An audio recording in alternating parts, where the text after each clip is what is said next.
Yes, all these exercises will make your forearms bigger, stronger, and more detailed, but they are meant for arm wrestling. So they're more specific gym type exercises that you can do to get better at arm wrestling. In arm wrestling, what we really need is what we call cupping. That is containing with your fingers and turning your wrist while containing with your fingers. We're not really squeezing anything. We're not really pushing anything. We train our fingers, we train our wrist, and we train it all together. Today I'm going to show you 7 exercises that build most parts of your forearm. We're going to focus on the riser part. We're going to focus on wrist flexors mostly, on finger flexors, and a little bit of wrist extensors. We're not going to focus on pronation. I'm going to link a video for that in the description so you can go and check it out there. But all these exercises you can do at any gym. Pretty much any gym will have this kind of equipment. You can do it at your workouts. You don't have to do all of them. You can just do few of them. Or every workout you do, you can add 1 or 2, or just do this as a whole workout. So it's up to you. The only thing you really need is a fat grip. If you don't have a fat grip, get a towel. Steal a towel from your mom. She'll get mad, but your forearms will get so strong, she'll be happy at the end. So all these exercises, general gym equipment plus a towel. So a regular cable system, high pulley, you can do low pulley. You take a grip like this. So in arm wrestling, what we're trying to do is our thumb usually stays here. So it's never on the other side. You're never squeezing something. So this will teach you how to be efficient at cupping. So fat grips are great because you can put it on a static handle like this, and they will turn around. And they will create some tension that you get benefit of turning your wrist. Plus, because we're experiencing forces pulling us that way, so there's a lot of back pressure coming this way. So exactly like in arm wrestling, someone's going to pull you there and you will try to contain them. So multiple variations how you can do this. Either just static and just work on your wrist. I'm going to my wrist is straight and then cupping in. What I'm trying not to do is move my elbows to the side. I'm not doing it like this. There's variation where you just do a static hold really close with bent wrist, straight wrist. So here, fingers take the most tension. Here, wrists take the most tension. The biggest mistake I see guys doing is when they do it like this, they start the movement, they don't move their wrist, and with inertia, they move the wrist here.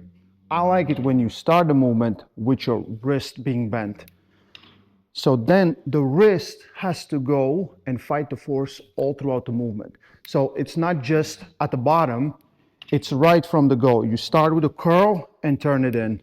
Start with a curl and turn it in. What to do when you don't have these? So I have just a regular towel here, folded. You can have 2 towels. It's more convenient because then you can just put one on one side. It will create a grip like this, which is pretty good for arm wrestling, and you can work it same way. Or you take this, you put it like this, you take a grip, fingers flat on top, which is even better for arm wrestling, and as you go down, you turn it in. You will feel so much tension through your fingertips and your wrist. Like, this does feel more arm wrestling type of grip than fat grips. Fat grips are just more convenient. Our forearm flexors, there's not just one muscle. There's multiple small muscles that are aligned from here throughout the forearm.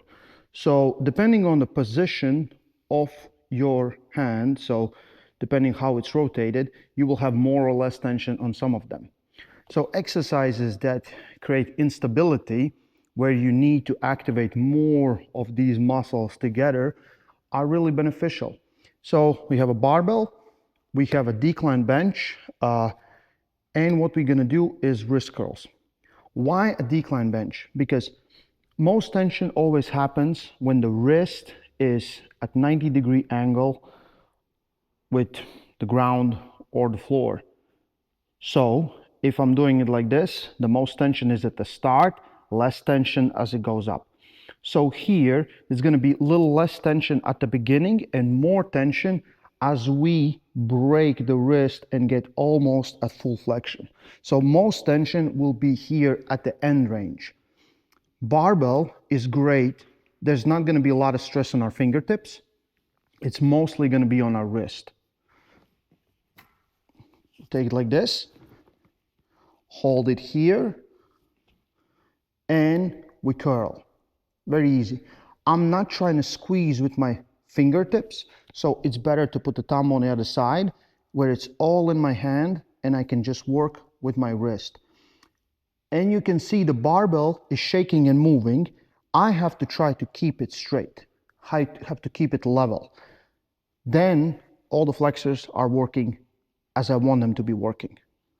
So this is a great way to really put an extra tension on your forearm muscles and build your wrist in this fully bent position. Like being strongest when your wrist is bent. So sometimes guys will be stronger when their wrist is straight. As soon as they try to bend it, they're not as strong. This will fix that. Probably one of my favorite exercises when I'm just visiting regular gyms and I don't have my arm wrestling equipment with me to work on my wrist better is just dumbbell wrist curls on a knee. We will have a towel. Again, towel just creates it's thicker, it's harder to control it, and it kind of it fills up the hand like an arm wrestling grip. So it's an easy thing. So we got a bunch of towels here. Some have been cut up, some are full. We do a lot of exercise with them. Pull-ups, cable system rows, pronation stuff. So great thing to, to add to your workouts. So again, thumbless grip. So I'm not squeezing. This is squeezing. This is not squeezing. So I'm going to take it like this. I like to do it when I stand up like this. So here, my wrist is straight. I can go all the way here, let it bend back. So this is gravity. This is where it stops. And from here, just going all the way up.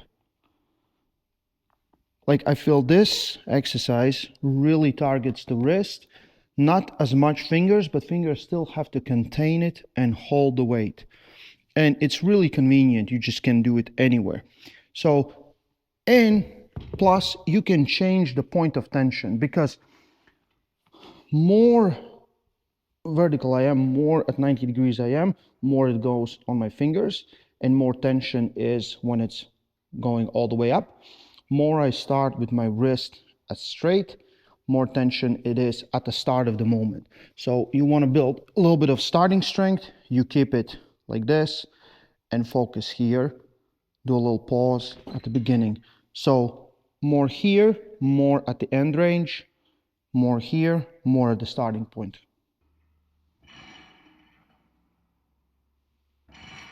Super easy variation. Rack deadlifts. Again, put a fat grip. You don't have a fat grip. Put a towel, just make it thicker. Very good way to see where your containment strength is because it loads up your fingers like crazy. So you'll have crazy tension on it. If you bend your wrist a little bit more, you will experience some stuff on your wrist too. I do feel like this is a safe exercise if you do it not the first time. If you do it first time and you're gonna go and max out and go for your 1 rep max, well, you might get hurt like with anything. But if you build yourself up, this is a great way actually to test, has your finger or grip strength improved? Like I know a lot of guys, even Matyushenko does it for 1 rep. Like he will go and check it out what he can lift for 1 rep, and I think he has done like 200 kilos. That's really impressive. We have Tuoms here that I think have done 180 kilos, and his fingers are one of the strongest we have ever seen. So it's a great way to build and test it. So if you're building, you don't go for 1 rep maxes. You go for a volume, 5, 10 reps. If you want to max out and check, how strong is your containment strength, I do not recommend it, but then you go for 1 rep. Anyway, like great addition. This could be literally a strength portion of your workout. Probably here you will experience the biggest load, the biggest weight on your grip and on your fingers. So fat grips, like I said, are very convenient to have. A lot of arm wrestlers have them. This exercise you can do it in a little combination. It is static, it can be dynamic, but it is very taxing on you. So in arm wrestling, there's a lot of times you will have a tension statically on your forearm. So you being strong and dynamic doesn't mean you're going to be strong or endurable on static holds. So either you have a fat grip, or again, you take a towel, fold the towel, and take a grip like this, right? I'm going to leave one like this and the other one like this. You take out the weight, wrist straight, and then you just walk around for a little bit. You walk, as far as you want to walk. What I like to do is just like 30 to 60 seconds. Just walk around, walk around, walk around. So you want to have more tension on your wrist than on your fingertips. Bend your wrist like this and then walk around. This is insanely hard. Like my forearms will be burning in like 10, 20, 30 seconds and they just gonna be destroyed. So usually something you do at the end of your workouts, if you're an absolute maniac, you can do a little different variation too. So you finish walking around, and then you do some curls. And maybe you keep on walking around again. So sometimes just one set of these, let's say 30-second walk, 10, 15, 20 reps, and then again 30-second walk, and you're destroyed. You can go home and cry in a shower. A lot of times guys strengthen their wrist with kettlebells. We have kettlebells there, but I'll show you a variation with the dumbbell that again anyone can do, and you kind of can mix it up, how easy and how hard it is. So we have a dumbbell that's here that you can actually fit right here in my arm. That feels good. For arm wrestling, this is what you want. This is as perfect grip as possible, right? So you're squeezing with your fingertips, wrist is straight here. It's not falling out like this. So you can do it like this. It is more uncomfortable position, but a little bit better. And it's much easier version because all the weight is really inside the wrist, right?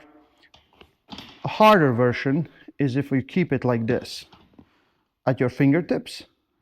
And again, I'm not squeezing with my thumb. I'll leave my thumb here or just up, and I'm working my riser like this. So you're strengthening your wrist again in this motion, which is very important in arm wrestling. We need to strengthen our wrist in all these motions. When we talk about arm wrestling and wrist strength, it's not just this. If you're very weak on all this as well as this, there's going to be problems. But today we're focusing on this. Just in addition, this would be an exercise that I would recommend doing for 20, 30 reps, because again, it's not so taxing and you can work really well, and at the end you will feel it. I like when my elbows are in a position where they don't move, because I don't want to be doing this where I start moving my body too much, and I can isolate this one. Like this is a very basic exercise to train the riser, not super specific, but do a few sets and I guarantee you will feel it. Wrist extensors. So all this part is flexors. You want these to be really strong, but you don't want to completely neglect these because they get stretched out. They don't get enough work in, dynamic work. They will cause problems for you. So easy fix is just to add one exercise once a week where you go really hard on it, high volume, not high on weights. I see guys trying to lift like crazy weights with their extensors, which is, I think it's very counterproductive. It will not help you. It will actually kind of push you back because you don't want to, I don't want to be strong at this. I still want to be strong at this. So we have easy curl bar like this. I get thumbless grip like this. I bend my wrist and I can go all the way up. So here again, as a 90-degree position, or it's, let's say like this, parallel to the floor, will have the most tension like this, right? So I can change the tension where I want. So my wrist doesn't just stop here, it will actually bend more back. What I can do here is I can lean forward, let it go, and most tension will be at the end of the movement. So you can do this in one set. Let's say you can do 10 reps like this, then you move it up by about 45 degrees. Again, you bend it fully and you go all the way up, and then you go for the straight position, where the most tension will will be here at the bottom, going all the way up. So high volume, 20, 30, maybe even more reps. You don't have to do a lot of sets, 2-3 sets. That's definitely enough, and you will feel a crazy burn on your wrist extensors, just to keep them healthy and safe. And if your plan is to get bigger forearms, like you're neglecting half of your forearm, right? You get all this, but you can put on some meat here. Tina is telling me that no one can actually do this full workout. I don't know. I want to see if anyone can. So if you do the full workout, film the videos, post it on IG, on YouTube, send me the videos. I want to see it. And I want to hear your review if you can actually do the whole thing, right? If you can't, just add a few of these exercises in your workouts and you will have a lot of benefits for arm wrestling. Like if you're doing arm wrestling as a side hustle, it will be great because you can train your wrist, you can figure out what you can do, you can implement some stuff that you're already doing in a gym. If you do your, let's say, cable pull downs, just add 2 sets, 3 sets of this. You know, you're working the same thing, but you're adding extra stuff there. So forearms, most important thing in arm wrestling. Like everything starts here. Everything starts here, right? So take care of your forearms, build some power, and maybe next video I'm going to show you a little bit more specific exercises. We started with the cable rows on a high pulley system. Then we continued with decline barbell wrist curls, really focusing on your wrist flexion. Then we did one of my favorites, dumbbell wrist curls on the knee, where you can kind of figure out which part of the forearm you want to train. We did barbell deadlifts. That could be the max effort part of your workout. We continue with the dumbbell walks, which are extremely taxing and probably will be end of your workout. And at the end, we did a little bit of riser and a little bit of wrist extensors for the health and the overall strength of your forearms. Anyway, guys, that's it for today. Stay strong. Love arm wrestling.